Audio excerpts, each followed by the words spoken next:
kabin yang ada pada unit Volvo terbaru. Ya. Untuk unit Volvo terbaru ini sedikit berbeda dengan versi-versi sebelumnya, walaupun sama-sama versi 4, sama-sama model iShift. Ya. Cuma di sini dari tampilan instrumennya itu sangat-sangat berbeda. Ya. Karena yang di sini ini dia sudah menggunakan Volvo Dynamic Steering. Ya. Nah, Dynamic Steering. Jadi di sini selain dia menggunakan sistem hidrolik, juga dia menggunakan sistem motor listrik ya untuk menggerakkan di steeringnya ya. Nah, sekarang kita lihat review ya tampilan dari sebelah kiri ya, dari sebelah kiri unit ya. Nah, dari pintunya kemudian dari spionnya di sini dia sudah menggunakan semua sistemnya adalah elektrik ya, tidak ada yang menggunakan sistem manual lagi. Kalian bisa lihat ya, kondisinya dari dashboardnya, kemudian dari bahan-bahannya itu ini sedikit berbeda ya. Karena yang terbaru ini lebih elegan. Nah, kemudian kita lihat dari sini ya, dari switchnya, mulai dari sini ini adalah switch PTO, kemudian ini untuk klakson ya, kemudian ini tombol hill light star ya, jadi untuk ketika unit itu berhenti di tanjakan, kemudian nanti dia akan bergerak lagi, dia tidak akan mundur ya, dengan cara kita aktifkan tombol hill light star ini. Kemudian di sini yang beda juga, di sini dia sudah menggunakan knob ya untuk diploknya, untuk aktivasi diploknya, dan juga ada TCS-nya. Ya, TCS ini adalah traction control. Jadi kalau kita tekan seperti ini, jadi traction controlnya dia off. Ya, traction control ini jadi gunanya untuk mencegah roda belakang itu slip. Tapi di sini dia menggunakan sistem ABS. Ya. Kalau yang ini, nah fungsinya, nah di sini dia menggunakan diploknya secara auto. Ya, dia akan otomatis. Sebenarnya ini hampir sama ya antara fungsi dengan yang TCS dengan yang diploknya ini, sebenarnya hampir sama ya. Cuman bedanya kalau diplok dia langsung mechanical tersendiri, sedangkan kalau TCS dia menggunakan ABS untuk melakukan pengecekan pada tiap roda.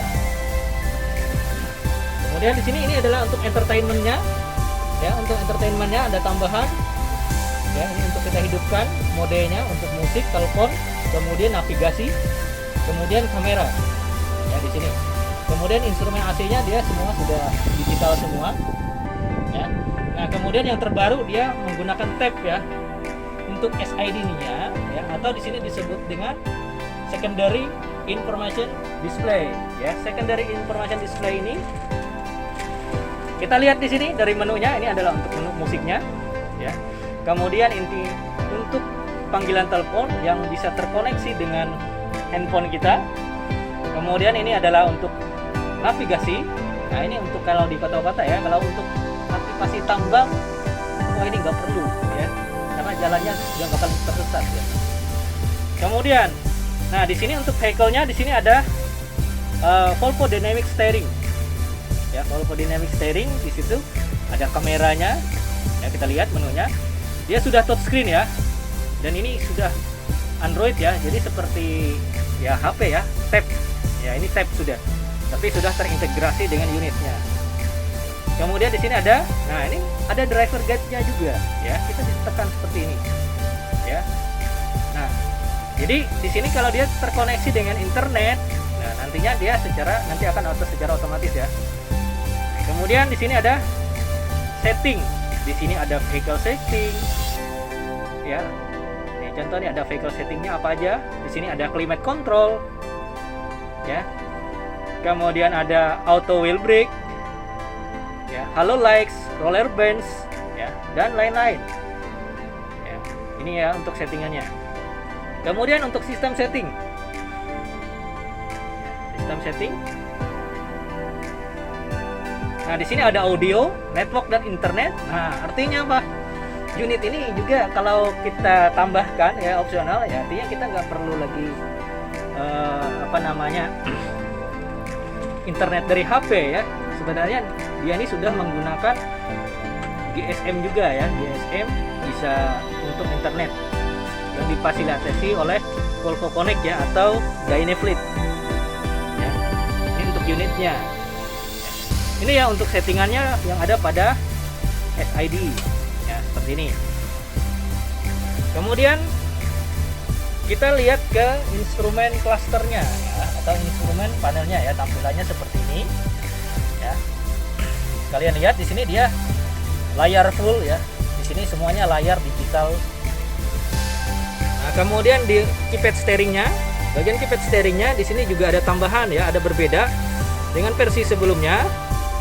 Untuk resume-nya dia untuk ada resume yang konvensional, kemudian juga untuk resume yang bisa diaktifkan pada saat turunan ya. Nah, kalau yang sebelumnya ini untuk tombol volume itu ada di keypad sebelah kiri, sebelah kanan ya. Kalau yang ini di sebelah kiri ya. Ini untuk kita melakukan setnya untuk RPM-nya, untuk melakukan resume. Ini masih sama ya. Kemudian nah ini ada tambahan lagi ya pada menu, pada keypad steering yang sebelah kanan. Di sini ada tombol teleponnya. Kemudian ini untuk tombol talkback-nya ya, tombol suara ya. Kemudian di sini ada home-nya dan tombol menu. Ya, ini yang untuk keypad steering yang sebelah kanannya ya. Kemudian ini masih sama ya untuk switch lampu. Ya, untuk fog lamp depan, belakang, kemudian untuk lampu hazard masih sama semua ya. Kemudian yang ada bagian switch bagian bawah ya. Ya, ini untuk lampu pit wheel, lampu loading. Kemudian ini kalau kita mau melakukan proses maintenance ya, untuk pengecekan kabin secara elektrik ya, tinggal kita tekan seperti ini ya untuk switchnya. Artinya semua rata-rata sudah menggunakan sistem elektrik ya. Kemudian di sini ada untuk wiper yang masih sama. Nah, kemudian di sini kita lihat di sini ada, kalau ini ke atas, ini untuk trailer brake ya. Jadi untuk trailernya kita tekan ke atas seperti ini. Ya, dia ada dua step ya, step 1, step 2 ya, untuk melakukan pengebrikan pada trailer. Ya, kemudian kalau kita tarik ke belakang seperti ini, maka di sini ada AO0123. Artinya ini adalah untuk aktivasi dari engine brake-nya ya, untuk engine brake-nya. Oke. Nah, kemudian untuk pengaturan spion, kunci ya, spion atas, spion bawah ya, spion atas, spion bawah itu semuanya sudah menggunakan elektrik ya, tidak ada manual lagi ya di sini. Oke, kita coba ke sistem menunya ya, menu yang ada pada instrumen cluster. Nah, di sini ada trip-tripnya ya. Mulai kita dari awal aja ya. Di sini ada trip komputernya. Ya, di sini untuk kita mengetahui jarak yang sudah ditempuhnya. Nah, ini bisa disetting oleh operator. Kemudian kita lihat ke notifikasi. Notifikasi ini terkait dengan error.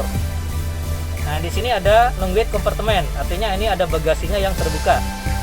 Ya, sama kayak mobil kecil juga ya. Walaupun di sini unitnya truk, dia juga ada bagasi.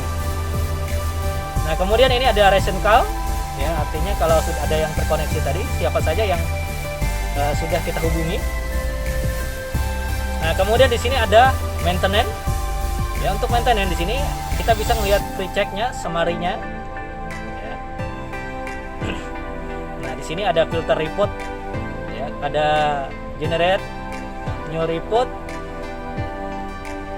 Kemudian dan lain-lain ya, bisa kita lihat di sini. Kita klik lagi. Kemudian ini ada service information ya, kita coba. Ini ada air dry cartridge-nya, engine oil ya, starter baterai. Oke. Fuel priming. Nah, ini ketika kita malah habis melakukan pergantian fuel filter, ini wajib kita priming ya. Kemudian water draining, ini akan membuang air yang ada pada water separator ya. Clean parking heater.